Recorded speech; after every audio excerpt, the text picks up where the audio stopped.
Posted by you/scaredoff_snake. My husband, 26M, and I, 24F, used to own a small corn snake, but 6 months ago, it unexpectedly passed away. He was a cute little guy and still very young, and my husband and I were both very upset. My husband has owned several small reptiles during his lifetime, and he told me he was thinking of trying a milk snake this time instead of a corn or a garter. Instead, 2 months after our corn passed, he came home with a baby Burmese python. Apparently, it's always been his dream to own a Burmese. Not only am I pissed that he got something like that without consulting me, but I had several reservations that have only grown since we've owned it. 1. I have generalized anxiety disorder, and that thing triggers my anxiety like nothing else. When I was doing research about Burmese pythons, I kept reading stories about them unaliving pets, children, and even their owners, so now I'm freaked out and have barely slept for 4 months. This is made worse by the fact that my husband has no experience with large snakes, and the larger the python grows, the more it shows, especially since we also have a cat. The other snakes we've had, our corn snake and my husband's old garter snake, pose no threat, but now I constantly worry that the python is going to get out and eat her. I've taken to locking the cat in our bedroom at night, which interferes with our sleep because she meows and scratches at the door, and I constantly worry about her when she's home alone. 2. I'll reiterate, this thing is freaking huge, he is already 6 feet long. 3. I'm home more than my husband, so I have to feed it and change its substrate often. I hate doing both so much, especially now that he's graduated to eating rabbits and pigs. I honestly think that since my husband bought him without consulting me, caring for it should be his sole job, but I'm not going to let it go hungry or live in its own waste out of pride. 4. I honestly don't think we'll be able to give this snake the best quality of life, which I believe is essential for all pets. He's getting too big for the tank he's in, which is his 3rd since we've gotten him, and I don't think we have the room in our house for the enclosure my husband wants to build. His food is very expensive and eating into our savings, but it's what he needs, so we can't downgrade. The python does not deserve to live in a tiny space and eat inadequate food just because my husband wanted one as a kid. At the same time, it's a real possibility it could eat us out of house and home. 5. I don't want kids while we own a python, and these things can live up to 20 years. I don't want to give up on having children, which I've always dreamed of, because of a python. Because of all these reasons, but especially the concerns about our cat and the python's quality of life, I think we should rehome the snake, preferably to a wildlife sanctuary or something. I've gently brought all of this up to my husband, how much mental anguish it causes me, how worried I am for our cat, how the snake is unsustainable, and all he's done is tell me to get over it, accuse me of not caring about his happiness, and say I'm being prejudiced against animals that aren't cute and cuddly. None of this is true, not even the last accusation. I liked his smaller snakes a lot. Update 1 week later. First of all, I have to say thank you for the outpouring of support I received, especially from the reptile enthusiasts who happen to be browsing the sub. You guys are awesome. Now, I just want to say up front, so that everyone hears what they want to hear, the snake is gone, and my cat is all right. Here's how it happened. Thursday night, while I was replying to people on my post, several people suggested talking to my husband's friend, who owns Burmese pythons, is an experienced reptile keeper, and could be a huge help. I was too blinded by the situation and my own anxiety to even think of that. I messaged him on Facebook Thursday night and told him the situation. He was shocked at just how bad things were, but apparently, he had tried to warn my husband that owning small snakes and then jumping to a Burm is like thinking owning house cats makes you qualified to own a tiger, but my husband didn't listen. He's been busy going to reptile shows, dude breeds venomous cobras, he's kind of a legend, so he only saw the snake in person once when we first got it and was immediately disturbed when I told him about the overfeeding, my husband's desire to start it on live food, and the fact that it free roams and is handled alone. He told me he'd come over the next day and give my husband a real talking to, as well as do anything he could to help us rehome it. I decided I couldn't live another day in the house like that, and neither could my cat, so Friday morning I moved out to my mother's while my husband was at work. It was a bit sneaky, but I knew that if I tried to leave while he was home, he'd try to convince me to stay. I called him on his lunch break and told him I'd left until the snake was gone. He was very upset and started accusing me of being so petty as to let a snake wreck our marriage. I had nothing productive to say to that, so I told him I'd talk to him later. Well, my husband's friend was so angry at what he saw of the snake that when he got to the house while my husband was home from work, he gave him the tongue lashing of his life. He told him in plain terms that, now that he saw how woefully inadequate we were as big snake keepers, there was no way he was going to let the snake stay at our house. Being yelled at really affected him. When my husband drove over to my mother's to talk to me, he looked like a kicked puppy.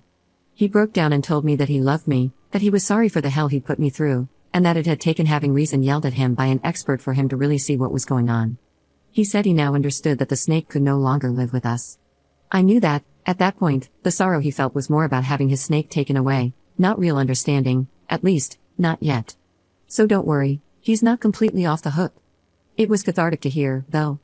His friend contacted a herpetology society he works with regularly, and a member of that society, whose specialty is rehabilitating snakes that irresponsible pet owners get and then mistreat, offered to take the snake to his ranch. So, the snake went to this guy's ranch yesterday, where he'll be fed the right food and go on a diet, apparently, and live in a space big enough for him. My husband and I have talked a lot about this, and he acknowledged that his fervent desire to fulfill his childhood dream made him careless and selfish. He admitted that he wasn't trying to be malicious towards me, but he wanted the snake so badly that he'd do and say anything to keep it. It still seems, though, that he hasn't fully learned his lesson, which I'm not expecting this early, but it's still a bit disappointing. He talked yesterday about getting a ball python, and I put my foot down. I don't think we should get another snake for a long time. On Sunday, I sat him down and asked him to tell me the truth about how he got the python, because walking into a pet shop for a milk snake, and just finding a Burmese was sounding more and more implausible the more I thought about it. He admitted that he had arranged to get one from a breeder online while telling me he wanted a smaller snake, meaning he was actively lying to me.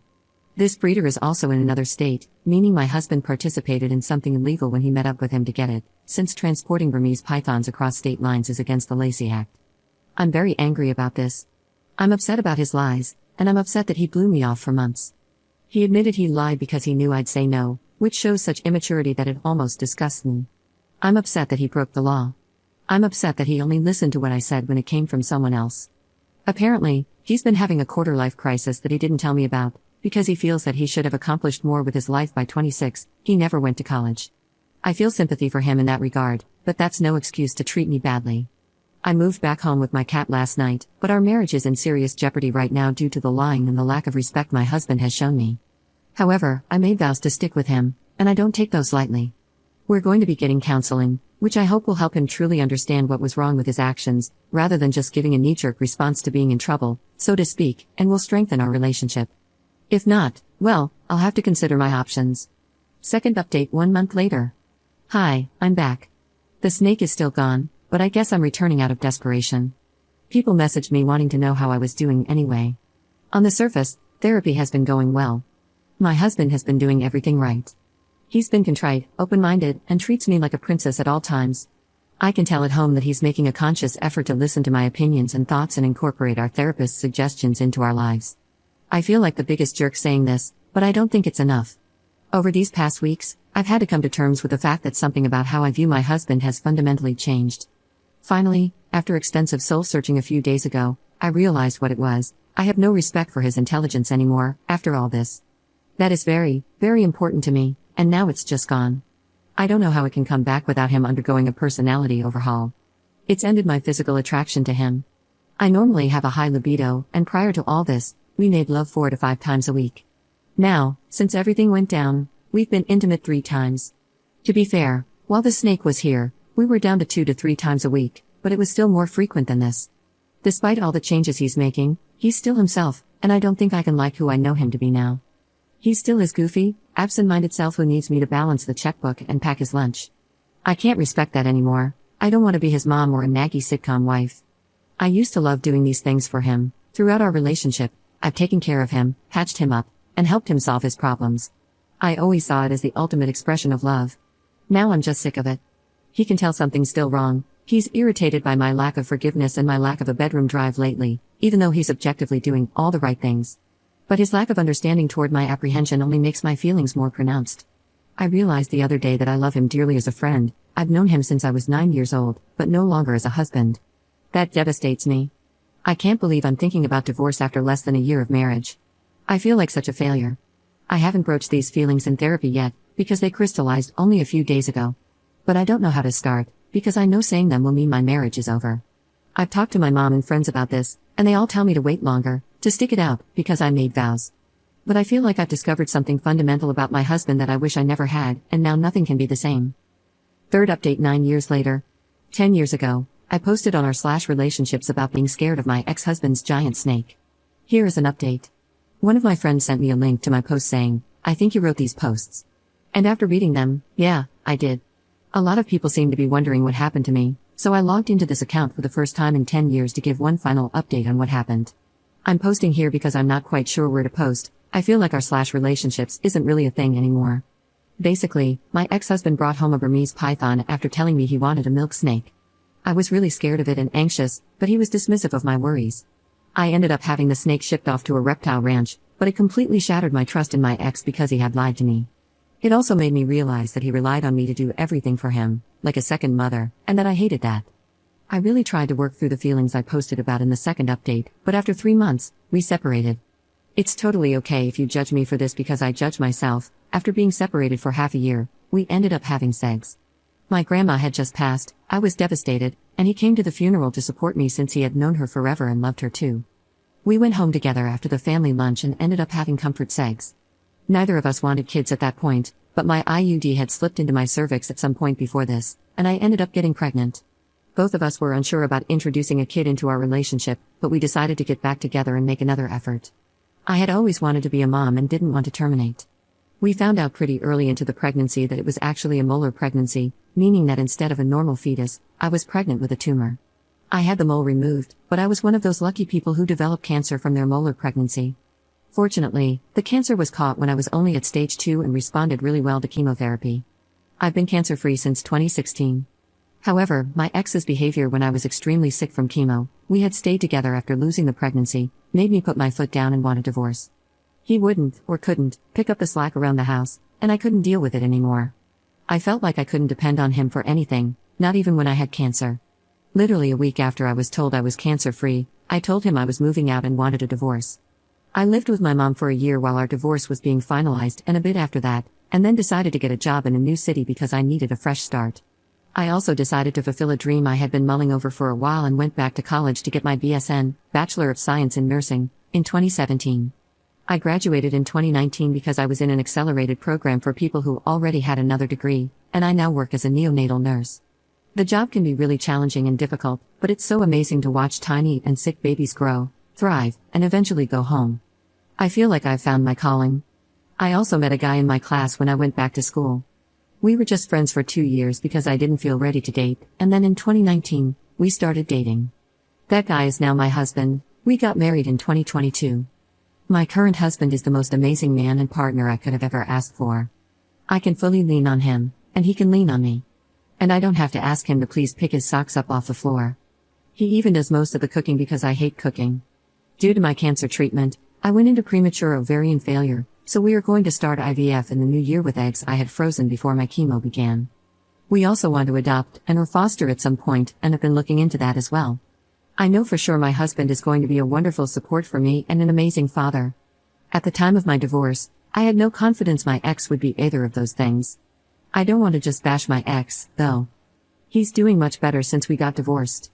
A month after I left for good, he attempted to take his own life and was placed on a 72-hour hold at the hospital. He took their advice to follow up with a psychiatrist seriously and was diagnosed with ADHD, which explains so much about how he was when we were together. A little later on, he was also diagnosed with autism. I don't speak to my ex because it's too painful for both of us, but my mom is still close to his mom and has given me some updates. He's taking medication that has really helped his ADHD and was able to go to trade school. He has a much better job now and has been in a steady relationship. I wish him all the best. I look back on my old posts, and all I can do is shake my head. I was putting up with so much that I would never tolerate now. I also thought I was so grown up because I was 24 and married, but clearly, I still had maturing to do. Part of me feels sad for my ex too, because he was struggling for so long, and I was writing him off as unhelpful. However, even though he had a medical reason for being inconsiderate, I still had to do what was best for me, and I had reached my breaking point. Considering his success, I think we're both better off without each other. Oh, and I still talk to my ex's friend, the cobra breeder, from time to time. Bucatini, the Burmese python, is still doing great in his new home.